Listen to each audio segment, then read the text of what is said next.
Next question में आपको दिया है heat is supplied to a diatomic gas at constant pressure, then the ratio of heat added to change internal energy and the work done का ratio आपको निकालना है। अब constant pressure means it's an isobaric pressure, isobaric process,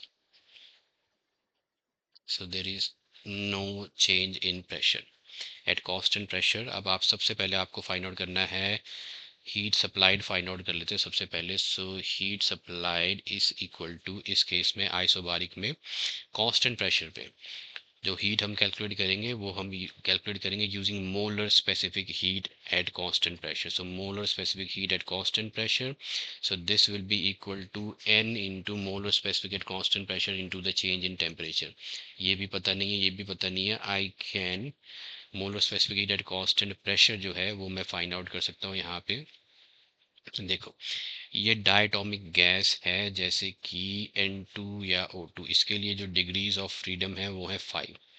अब ये आपको याद रखना पड़ेगा, डिग्रीज ऑफ फ्रीडम रहती है 5, और इस केस में जो molar specific heat at constant volume है वो इज इक्वल टू रहता है 5/2 इंटू आर, और molar specific heat at constant pressure आप मेयर्स फॉर्मूला यूज कर लो, C P minus C V is equal to R, C V की value put करो, this comes out to be 7/2 R, ये 7/2 are आ जाएगा। इसकी value मैं यहाँ पुट कर देता हूँ, तो this is n into 7/2 into R into the change in temperature. उसके बाद नेक्स्ट आपके पास है change in internal energy.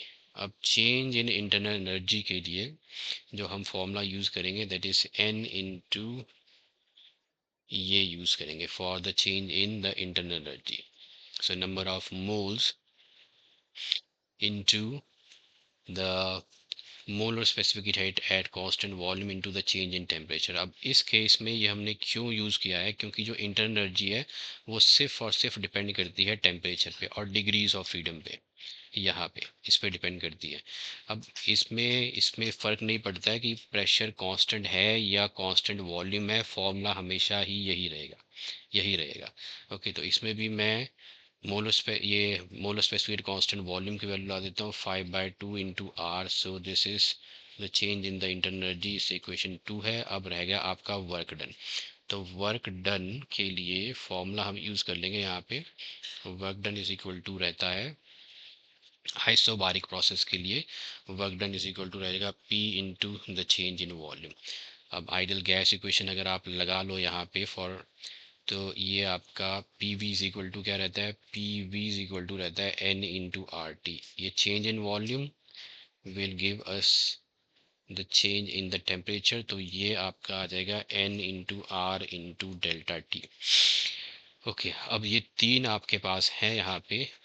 Now let's find out the ratio. आपको फाइंड आउट करना है ratio delta Q is to delta U is to delta W.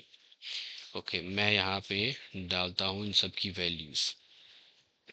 Now the values we have is, पहली वाली वैल्यू है आपकी n into 7/2 into R into delta T is to n into 5/2 into R, यहाँ delta T रह गया है, delta T is to इधर आएगा n into R into delta T. देखो n into R into delta T, R delta T, R delta T सब हट जाएगा यहाँ पे, तो मेरे पास बच गया 7/2 इज टू 5/2 इज टू रह गया 1।